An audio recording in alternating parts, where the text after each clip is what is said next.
because I was born at dawn in the basement in secret. Mom was dumb enough to have me when she was 17. Back then, things were different in my country, Armenia. My grandpa was really strict, and he would have kicked my mom out if he found out about me. Although back then, 17 was the legal age. The moment I was born, Grandma said, "Oh God, she looks exactly like her jerk dad. She's the ugliest baby I've ever seen.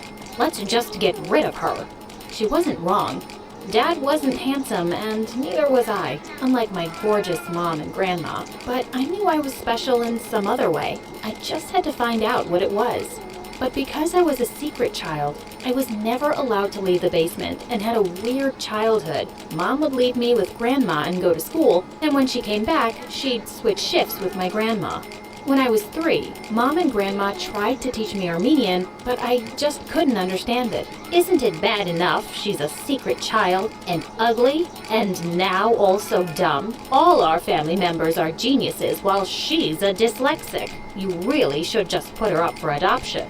Grandma, you're meanie. I am smart. Smarter than you. Wait and see. One day when I was 4, Mom was reading something in English, and I took it from her and started reading fluently. My grandma, who was a professor in linguistics, looked very shocked and said that I was dyslexic in my mother language, but fluent in English. One day, Grandma and Mom came to me crying and said that Grandpa was dead. Mom was sad, but said she would finally marry my dad. Dad was a genius like the rest of the family. He was a professor of mathematics and aerospace engineering. At first, I thought I'd finally meet Dad now that Grandpa was dead, but Mom told me that if she told Dad about me, he might run away. So I had to stay in the basement a bit longer. But there was no way I was going to do that. Finally, when I was 5, I had the perfect opportunity to escape. My Aunt Mary from the States came to visit us. She was also a professor in something so fancy. I got my opportunity to escape.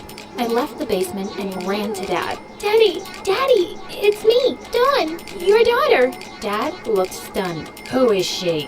And what is she talking about? Daddy, look at me, please.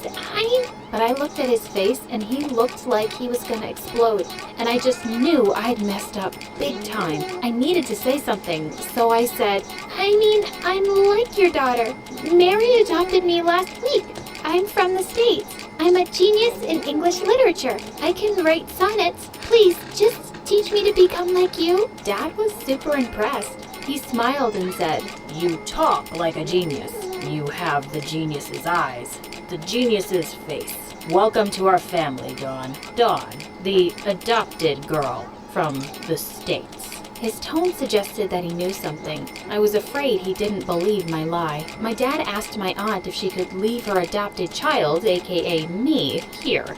He began to love me so much. He used to say, "She's special. She's something else." One day when I was in the 2nd grade, Dad found out that the teacher didn't make me the star of the week. He went insane. The next day, he came to school and insulted the teacher for deliberately trying to destroy my career. The teacher started crying. I hugged her and said, "Oh, please don't cry. Dad can be awful sometimes, and it's awful being awful." Dad heard me, and in front of the entire classroom, he roared, "What did you just say, you moron?" "Dad, people make mistakes."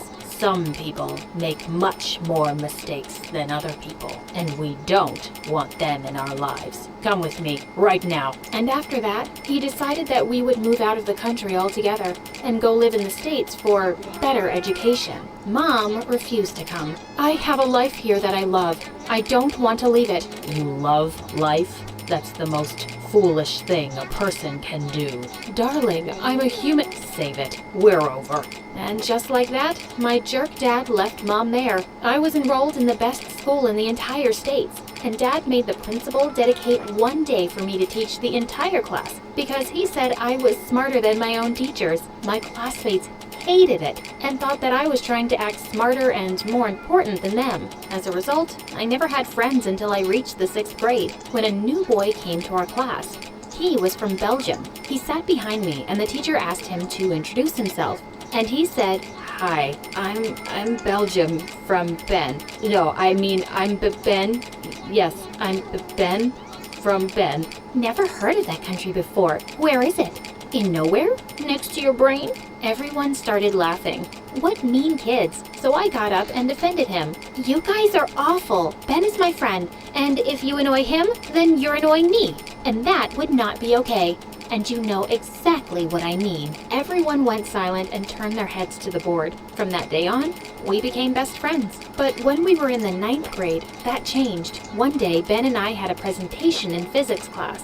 Sir Isaac Newton quantified the gravity between two objects when he formulated his 3 laws of motion. There are 10. Suddenly he tripped and took me down with him. We both fell on the floor, and the chart paper in his hand floated down and covered us. Look at Ben 10. He's real smooth, isn't he? But Ben and I weren't even listening, because he was on top of me and his blue eyes were hypnotizing me. Slowly he inched closer.